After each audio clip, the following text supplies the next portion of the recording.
भाग कर बोलती का माल भी अरे। वाह क्या लड़का है, very handsome boy.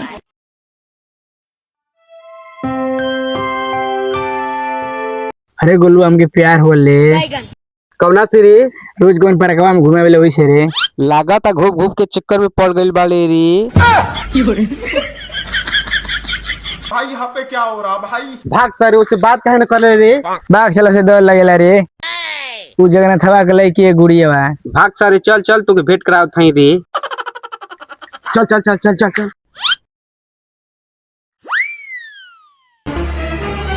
Oh no.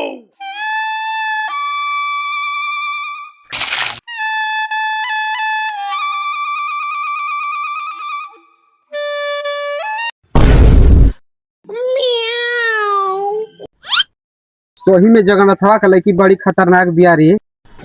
करे मुझको बरा दो गला तो लोकत नहीं करे रास्ता में होती तो काहे ठोकले रे अके फुटला तोर। अरे जगन्नाथवा का लड़की ज्यादा फटर फटन बात बोल तोरा से प्यार करेला। करे दो गला तो उनसे प्यार करे रे। भाग रे तोरा बहिन के अपना काम बनता गाड़ मारावे जनता ऐसा जिंदगी रही तो बड़ी दोस्त मिली पड़ रहा। करे दो गला तोरे घर प्यार के भूचा हला रे। ऐसा मत करो मेरी जान। मुंह है ना थू ना बनल बड़े में तू ऐसा ना मन बे।